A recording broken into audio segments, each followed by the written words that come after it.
क्या आपने कभी सोचा है कि आखिर क्यों साइबर सिक्योरिटी दुनिया का सबसे मोस्ट वांटेड प्रोफेशन है और इस फील्ड में आखिर होता क्या है? क्या इसका स्कोप है, क्या इसका करियर है, क्या ये सारी बातें आप जानना चाहते हैं?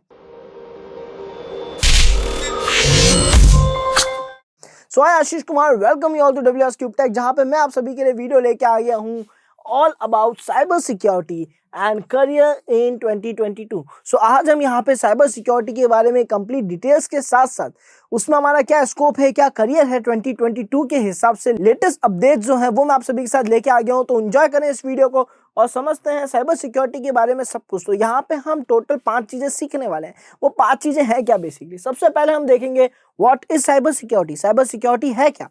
देन हम देखेंगे लॉज ऑफ साइबर सिक्योरिटी, तो लॉज से अवेयर हो जाएंगे हम, बेसिकली क्या लॉज है हमारी साइबर सिक्योरिटी के अंदर। देन हम देखेंगे dynamic era of emerging technologies, यानी आज के टाइम में टेक्नोलॉजीज कितनी बढ़ती जा रही है। और उसके बाद हम देखेंगे वर्ल्ड विदाउट साइबर सिक्योरिटी, यानी कैसा हो अगर साइबर सिक्योरिटी ना हो तो क्या होगा, तो वो भी हम यहाँ पे इमेजिन करेंगे। एंड साथ ही साथ jobs in demand for cyber security, यानी वो कौन कौन सी जॉब्स है जो हाईएस्ट डिमांड में है साइबर सिक्योरिटी की। ये पांचों टॉपिक्स आज हम यहाँ पे सीखने वाले हैं। तो ध्यान से देखिएगा पूरे वीडियो को। स्टार्ट करते हैं हमारे पहले टॉपिक के साथ, जो कि है what is cyber security. Cyber security आखिर है क्या? सो यहाँ पे जो साइबर सिक्योरिटी है वो टोटल 2 वर्ड से जुड़ के बना हुआ है। तो ये 2 वर्ड्स क्या है? पहला है साइबर एंड दूसरा है सिक्योरिटी, यानी इन 2 वर्ड्स को कंबाइन करने के बाद बनती है साइबर सिक्योरिटी। तो साइबर का मतलब होता है इंटरनेट। यस, जो हम यूज कर रहे हैं, जिस इंटरनेट पे हम सर्व कर रहे हैं, जिस इंटरनेट के जरिए आप इस वीडियो को देख पा रहे हैं, वो तो है साइबर इंटरनेट। बट यहाँ पे जो सिक्योरिटी है वो हम सभी को पता है, किसी भी चीज को सिक्योर करना, किसी भी चीज को नुकसान होने से बचाना। जब इन दोनों चीजों को मिला दिया जाता है, यानी इंटरनेट पे अगर हमें हमारे किसी भी प्लेटफॉर्म को सिक्योर करना है तो उसको हम कहते हैं सिक्योरिटी। सो इंटरनेट सिक्योरिटी को हम कहते हैं साइबर सिक्योरिटी। अब इसके बारे में कुछ डेफिनेशन देख लेते हैं। Basically cyber security is the practice of defending computers and servers, mobiles devices, electronic systems, network and data from malicious attackers, यानी ब्लैक हैट हैकर्स से या फिर किसी भी मिलिशियस हैकर से अपने डेटा को प्रोटेक्ट करना, अपने डिवाइस को, अपने एनवायरनमेंट को, अपने सॉफ्टवेयर को, किसी भी चीज को साइबर अटैक से प्रोटेक्ट करने के प्रोसेस को हम कहते हैं साइबर सिक्योरिटी। सो यहाँ पे उम्मीद है आपको साइबर सिक्योरिटी समझ आ गया होगा। अब नेक्स्ट टॉपिक देखते हैं, जो कि है लॉज ऑफ साइबर सिक्योरिटी, यानी हमारे लॉज क्या कहते हैं, ब्लैक हैट हैकर को कैसे प्रूफ होता है। जब भी कोई हैकर लॉज के अगेंस्ट जाके कोई भी साइबर एक्टिविटी करता है, बेसिकली हैकिंग की एक्टिविटी करता है, एथिकल हैकिंग भले हम कह लें, बट जैसे ही लॉज के खिलाफ हो जाता है वो एथिकल नहीं रह जाता, वो रह जाती है खाली हैकिंग, तो उसको हम कहते हैं ब्लैक हैट हैकर, या तब हम वहां पे कहते हैं कि उसने लॉ को ब्रेक करा है। सो अब यहाँ पे हम देखते हैं बेसिकली लॉज क्या क्या है जो हमें साइबर सिक्योरिटी से रिलेटेड अवेयर होने चाहिए। सो सबसे पहला लॉ जो है हमारा द पेटेंट अमेंडमेंट एक्ट 1999।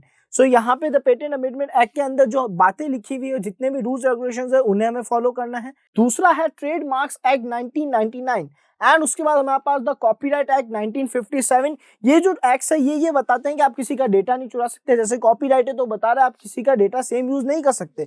दूसरा हमारा ट्रेडमार्क है, तो आपको पता है हम किसी का भी ट्रेडमार्क की हुई चीज को यूज नहीं ले सकते। द पेटेंट्स एक्ट है, जिसमें बेसिकली कोई भी चीज अगर पेटेंट करा ली गई है तो उसको और कोई यूज नहीं ले सकता है। तो ये सारी चीजें तो बहुत नॉर्मल है, जिसमें हैकर्स को भी इस बात का ध्यान रखना होता है। और साथ ही साथ जो मोस्ट इंपॉर्टेंट है वो ये है IT, information technology act 2000 and recent amendment जो इसके जुड़े हैं वो सारे बहुत जरूरी है, जिसमें एक बात बहुत ही क्लियर और कंफर्म है कि बिना किसी की परमिशन हम किसी भी सिस्टम पे एक्सेस नहीं ले सकते हैं, उसकी टेस्टिंग नहीं कर सकते हैं। यानी जब तक हमारे पास रिटर्न में परमिशन ना हो हम उस सिस्टम की टेस्टिंग नहीं करते हैं, ये हमारा लॉ कहता है। और व्हाट इफ अगर हमने बिना परमिशन टेस्टिंग कर ली, तो अगर हमने बिना परमिशन टेस्टिंग करी है इसका मतलब हमने इलीगल एक्टिविटी करी है, हम पे कोई भी लीगल क्वेरी हो सकती है। तो ध्यान रखिएगा, साइबर सिक्योरिटी की पढ़ाई तो आप कर रहे हैं, पेनिट्रेशन टेस्टिंग सीख रहे हैं, वल्नरेबिलिटी असेसमेंट सीख रहे हैं, बट उसको विदाउट रिटर्न परमिशन अप्लाई ना करें, अदरवाइज आपका करियर जो है वो खतरे में आ सकता है।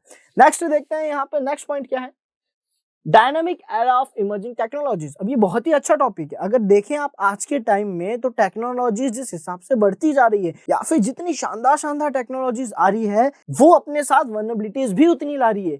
हमारी हैकिंग फील्ड में बहुत ही कॉमन और अच्छी बात कही जाती है कि जितने ज्यादा फंक्शंस या फीचर्स किसी भी प्लेटफॉर्म में ऐड करे जाएंगे वो उतनी ही ज्यादा वल्नरेबल होती जाएगी। सो यहाँ पे देखते हैं बेसिकली टेक्नोलॉजी से रिलेटेड कुछ कमियां भी हम साथ ही साथ देख लेंगे, जैसे डेटा मैनेजमेंट। अब हमें पता है डेटा मैनेजमेंट करने के लिए डेटाबेस प्रोग्रामिंग लैंग्वेजेस बनेगी, जिसमें एसक्यूएल इंजेक्शन सबसे फेमस है, जहां पे एसक्यूएल इंजेक्शन के जरिए हम डेटाबेस से सारा डेटा चुरा पाते हैं। सो डेटाबेस मैनेजमेंट बनाया गया, उसके साथ उसकी कमी भी आ गई। देन यहाँ पे बिजनेस एनालिटिक्स से रिलेटेड चीजें बनाई तो उनके अंदर भी कुछ कमियां निकाल लेते हैं हम। मोबाइल सर्विसेज तो आप सभी जानते हैं, मोबाइल हैक करने के कई सारे तरीके होते हैं। कई बार ह्यूमन हैकिंग होती है, कई बार मोबाइल के अपडेट्स में ही प्रॉब्लम होती है। और यहाँ पे क्लाउड सर्विसेज, आप जानते हैं क्लाउड सर्विसेज आज के टाइम पे सबसे ज्यादा डिमांड में चलने वाला टॉपिक है, because her software, her website आज के टाइम पे क्लाउड प्लेटफॉर्म पे होस्ट हो रही है। तो ये काफी अच्छी चीज है। नेक्स्ट देखते हैं यहाँ पे वेबसाइट्स। तो वेबसाइट में तो वल्नरेबिलिटी असेसमेंट आप जानते हैं, जिसे हम कहते हैं पेनिट्रेशन टेस्टिंग इन वेबसाइट्स, वो हम परफॉर्म करते हैं। तो उनके अंदर भी कमी आ रही है। आइडेंटिटीज जैसे कि बायोमेट्रिक डिवाइस है और भी ऐसे कई सारे डिवाइसेस जो आइडेंटिफाई करते हैं कि आप कौन है, उनके अंदर भी लूप होल्स मिलते हैं, उनके अंदर भी वल्नरेबिलिटीज मिलती है। देन है मैसेजिंग के लिए। अब मैसेजिंग के लिए तो हमारे पास कई सारी टेक्नोलॉजीज आई है। आए दिन कोई नया सॉफ्टवेयर या ऐप लॉन्च हो जाता है कम्युनिकेशन के लिए, केवल मैसेज ट्रांसफर के लिए। तो यहाँ पे जितने ज्यादा सोर्सेज बनते जा रहे हैं उतनी ज्यादा वल्नरेबिलिटीज भी आती जा रही है। और देखते हैं यहाँ पे साइट रिकवरी। अभी साइट रिकवरी का जो फंक्शन दे रखा है, किसी भी बैकएंड सर्वर में जो आपका साइट का बैकअप बनता है वो आपको काफी तकलीफ दे सकता है। तो साइट रिकवरी का जो फंक्शन है ये केवल तभी परफॉर्म हो सकता है जब एक बैकअप पड़ा हो, और वही बैकअप अगर मिलीशियस हैकर के हाथ लग गया तो काफी ज्यादा नुकसान हो सकता है। देन देखते हैं मीडिया सर्विसेज। सो मीडिया सर्विसेज भी हम जानते हैं काफी सारे सोशल मीडिया प्लेटफॉर्म्स आज के टाइम पे अवेलेबल हो गए हैं, एंड वर्चुअल मशीन्स। अब इतना ही नहीं, और भी कई सारी टेक्नोलॉजी आती जा रही है। वर्चुअल मशीन्स आप सभी को पता होगा, जिसका बेस्ट एग्जांपल है VMware वर्कस्टेशन या फिर कुछ और ऐसे टूल्स जिनके जरिए हम हमारी काली है किसी भी ऑपरेटिंग सिस्टम को रन कर पाते हैं। इनमें कमियां भी उतनी है। अगर आप इसी को 7-zip के जरिए एक्सेस करें तो यकीन माने आप कोई भी ऑपरेटिंग सिस्टम की सारी फाइलें एक्सेस कर सकते हैं। और भी बहुत सारे तरीके हैं, तो कमियां इनमें भी है। तो इसका मतलब जितनी ज्यादा टेक्नोलॉजी एडवांस आती जा रही है, जितने ज्यादा फंक्शंस ऐड होते जा रहे हैं, उतनी ही ज्यादा वल्नरेबिलिटीज भी बढ़ती जा रही है। तो उम्मीद है आपको ये बातें समझ आ रही होगी कि जितनी ज्यादा टेक्नोलॉजी बढ़ेगी उतनी ज्यादा वल्नरेबिलिटीज भी बढ़ती जाएगी, लूप होल्स भी बढ़ते जाएंगे। नेक्स्ट देखते हैं वर्ल्ड विदाउट साइबर सिक्योरिटी। अब साइबर सिक्योरिटी के बिना वर्ल्ड कैसा हो जाएगा? साइबर सिक्योरिटी क्या है ये तो हमें समझ में आ गया कि हर वो एक्टिविटी करना जिससे हम इंटरनेट पे अपने डेटा को, अपने एनवायरनमेंट को, अपने डिवाइसेस को सिक्योर रख सकें। बट यहाँ पे अगर साइबर सिक्योरिटी नहीं होती तो क्या होता? तो इसका मतलब है कि कोई भी वेबसाइट चल रही है, अमेजॉन, फ्लिपकार्ट, बड़ी से बड़ी है, छोटी से छोटी, फिर चाहे टेस्ला की हो या नासा की ही क्यों ना हो, इन वेबसाइट्स में कोई भी कमी निकाल के इनको हैक कर पाता, सारा डेटा चुरा लेता, कोई प्राइवेसी नहीं रहती किसी भी चीज की। किसी भी टाइम आपका बैंक अकाउंट जो है वो खाली हो सकता था। तो आप अगर इमेजिन करें, तो अगर साइबर सिक्योरिटी नहीं होती तो बहुत ही ज्यादा नुकसान हो सकता था। इनफैक्ट साइबर सिक्योरिटी के होते हुए भी कितना ज्यादा नुकसान हुआ है ये आप कोविड पीरियड में देख सकते हैं। यानी कोविड ड्यूरेशन, कोविड-19 के बाद से जितने ज्यादा फ्रॉड्स और साइबर फ्रॉड्स बढ़ते आए हैं, वो स्टैटिक्स ही बहुत ज्यादा है। 600% से ज्यादा साइबर क्राइम बढ़ा है यहाँ पे। सो बेसिकली देखा जाए तो अगर साइबर सिक्योरिटी नहीं होती तो बहुत लॉस हो सकता है। और साइबर सिक्योरिटी को बढ़ाने के लिए हमारी गवर्नमेंट जितने एफर्ट लगा सकती है लगा रही है, ताकि साइबर सिक्योरिटी को इतनी अच्छी इंप्रूव कर दे कि कोई भी किसी भी सिस्टम की एक्सेस ना ले सके, किसी का डेटा ना चुरा सके। तो ये तो हमें समझ आ गया कि विदाउट साइबर सिक्योरिटी वर्ल्ड कैसा होता। कोई भी डेटा सेफ नहीं रहता, किसी का अमाउंट सेफ नहीं रहता। अगर आप ऐसा सोच रहे हैं कि आप किसी का डेटा चुरा पाते या आप किसी के अमाउंट ट्रांसफर कर पाते, तो ये भी सोचिए कि वही आपसे भी चोरी हो सकता था। तो यहाँ पे साइबर सिक्योरिटी जो आज के टाइम पे हमें प्राइवेसी दे रहा है, कॉन्फिडेंशियलिटी दे रहा है, बहुत ही ज्यादा जरूरी है। सो आइए स्टूडेंट्स वो जॉब्स देखते हैं बेसिकली जो डिमांड में है आज के टाइम पे हमारे साइबर सिक्योरिटी में। यानी 2022 में वो सारी जॉब्स हम देखने वाले हैं जो टॉप डिमांड पे है हमारे साइबर सिक्योरिटी के अंदर। सो आइए देखते हैं क्या क्या वो जॉब्स हैं, इनके अंदर क्या क्या काम रहता है। सबसे पहली जो है वो है थ्रेट हंटर, यानी जो मेन कमियां होती है किसी डिवाइस में उनको ढूंढना कहलाता है थ्रेट हंटर। सो ये एक बेसिकली वैकेंसी कह लें जो निकलती है थ्रेट हंटर के नाम से, एक पोस्ट होती है। उसके बाद हमारे पास आता है डिजिटल फॉरेंसिक एनालिस्ट, यानी जो बेसिकली डिजिटल डिवाइसेस होते हैं उनके अंदर से डेटा को रिकवर करना, या जो फाइल्स डिलीट हो गई है उनको रिकवर करना, जो इमेजेस हैं वो कहाँ से बनी है, उनका जो मेटा डेटा होता है उसको पढ़ना, उसके अंदर से और डिटेल्स निकालना, ये सारी चीजें आती है हमारी डिजिटल फॉरेंसिक्स के अंदर। यानी मीडिया के साथ छेड़खानी करना, या तो उसे रिकवर करना या उसके अंदर से कुछ डिटेल्स एक्सट्रैक्ट करना कहलाता है डिजिटल फॉरेंसिक्स। देन उसके बाद हमारे पास आता है मैलवेयर एनालिस्ट। मैलवेयर एनालिस्ट क्या होता है? एक ऐसा पोस्ट होती है बेसिकली, यहाँ पे हम क्या करते हैं, जो मैलवेयर्स होते हैं, मैलवेयर्स यानी मिलीशियस प्रोग्राम्स, उनको एनालिस करते हैं। यानी हम उन प्रोग्राम्स को ढूंढेंगे, उनको डिलीट करेंगे और जो भी उन पर एक्टिविटीज होनी चाहिए वो परफॉर्म करेंगे। बट यहाँ पे एक मैलवेयर को ढूंढा कैसे जाए, कैसे पता करा जाए कि जो प्रोग्राम हमारे पास आया है या जो सॉफ्टवेयर हम इंस्टॉल कर रहे हैं उसके अंदर मैलवेयर है कि नहीं है। तो इसकी कंप्लीट जो प्रोसेस है, इसकी प्रोग्रामिंग, इसके अंदर जो कीवर्ड्स होते हैं, जो पॉलिसीज का वायलेशन करा जाता है, वो सारी चीजें यहाँ पे सीखी जाती है। नेक्स्ट आता है सिक्योरिटी आर्किटेक्ट, जो बेसिकली एक पूरा इन्वायरमेंट सेट करके देता है कंपनी के अंदर। जो उसका पूरा आर्किटेक्ट होता है उसको डिजाइन करता है कि वह सिक्योरिटी बेसिस के हिसाब से कैसे सिस्टम्स रहेंगे, राउटर्स रहेंगे, कितने उनसे कनेक्टेड होंगे, राउटर की रिलेटेड डिटेल्स जो है, मिसकॉन्फ़िगरेशन कहीं ना हो, ये सारी चीजें जो है ये हमारा देखता है सिक्योरिटी आर्किटेक्ट। देन हमारे पास आती है रेड टीम, जिसके बारे में आप सभी ने सुन रखा होगा। रेड टीम बेसिकली वो टीम है जो एक कंपनी हायर करती है खुद पे अटैक करने के लिए। यानी कंपनी कुछ टीम्स को हायर करती है, जिसमें पहली टीम होती है रेड टीम, जो कि लगातार कंपनी पे अटैक करेगी ताकि वो कंपनी की वल्नरेबिलिटीज, लूप होल्स ढूंढ सके और कंपनी उसे सिक्योर कर सके। देन उसके बाद सेकंड जो आती है purple team and blue team, basically use करा जाता है, नॉर्मली ब्लू टीम ही रखते हैं ज्यादातर। ब्लू टीम वो टीम होती है जो कि केवल डेटा को सिक्योर करने के लिए, यानी कंपनी को प्रोटेक्ट करने के लिए डिफेंसिव वे में वहां पे बेसिकली बैठी रहती है और अप्लाई करती है सारी सिक्योरिटीज, ताकि रेड टीम बेसिकली उनको बाईपास करके कंपनी का नुकसान न कर सके। सो यहाँ पे ये दोनों टीम जो है आपस में इस चीज को लेके फाइट करती रहती है कि एक जो है वो लगातार कमियां निकालेगा और दूसरी लगातार डिफेंस करने की कोशिश करती रहेगी, जिससे कंपनी का जो नेटवर्क है, जो इंफ्रास्ट्रक्चर है, वो बहुत ही ज्यादा सिक्योर होता जाता है।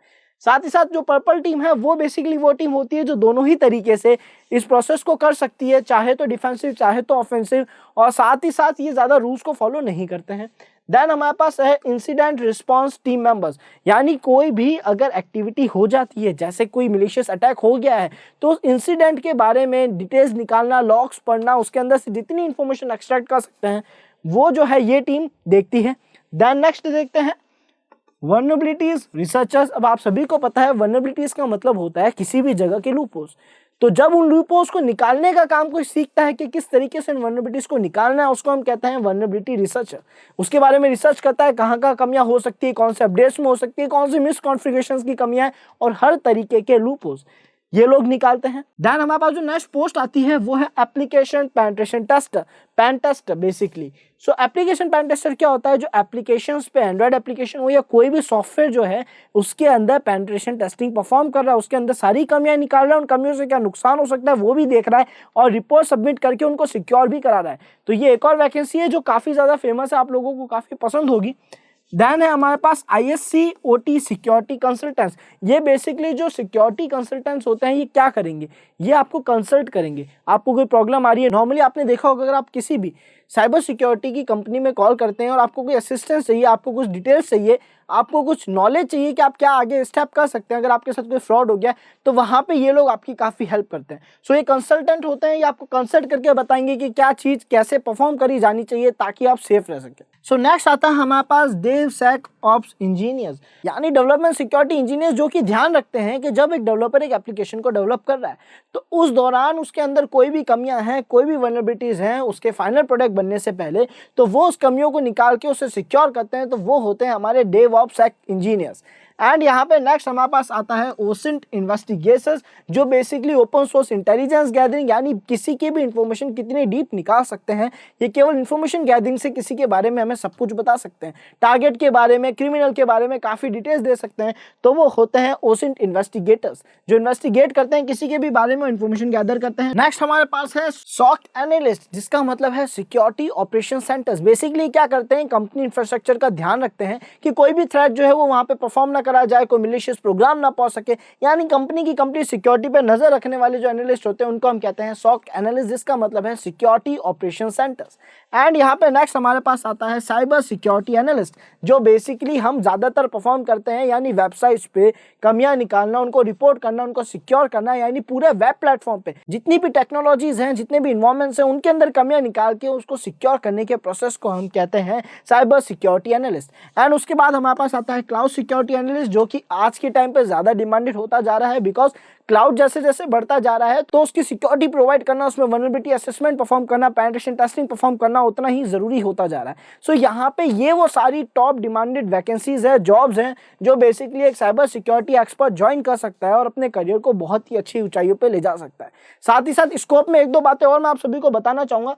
जैसे कि इंडिया की अगर मैं एवरेज सैलरी मानूं तो वो हो जाती है अप्रॉक्स 5 लाख से ऊपर। यानी एवरेज स्टार्टिंग सैलरी अगर मैं मानूं किसी भी साइबर सिक्योरिटी एक्सपर्ट की या किसी भी साइबर सिक्योरिटी फ्रेशर की, तो वो 5 लाख से ऊपर हो सकती है इजीली। बट यहाँ पे कुछ बातों का हमें ध्यान रखना बहुत जरूरी है कि आपने अपनी स्किल्स को अच्छे से पॉलिश करा हुआ हो, आपको जो सारी चीजें हैं अच्छे से पता हो, आप थोड़े बहुत एक्सपीरियंस नहीं भी हो तो it would be fine. But पहली चीज जो आपको ध्यान रखनी है वो ये कि आप अपनी स्किल्स को अच्छे से शार्प रखें, आपको सारी चीजें अच्छे से आती हो।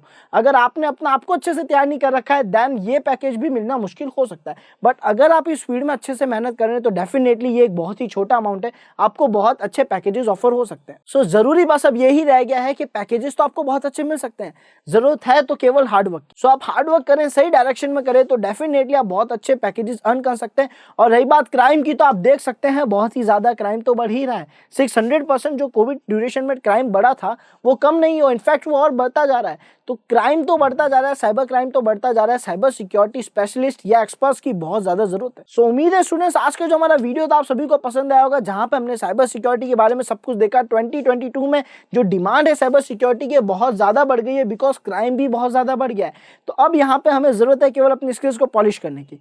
सो मिलते हैं नेक्स्ट वीडियो में। टिल देन अगर आपने लाइक शेयर सब्सक्राइब नहीं करा है तो अभी कर लीजिए। और उसके अलावा अगर आप में से कोई भी एथिकल हैकिंग का, पेनिट्रेशन टेस्टिंग का कोर्स ज्वाइन करना चाहता है, अपना आपको ऐसा साइबर सिक्योरिटी एक्सपर्ट परफेक्ट बनाना चाहता है, so welcome you all to WS CubeTech। आप विजिट कर सकते हैं WS CubeTech की ऑफिशियल वेबसाइट पे, जहां पे आपको सारी डिटेल्स मिल जाएगी। So see you in classes future cyber security experts. Thank you, hope you enjoy this video.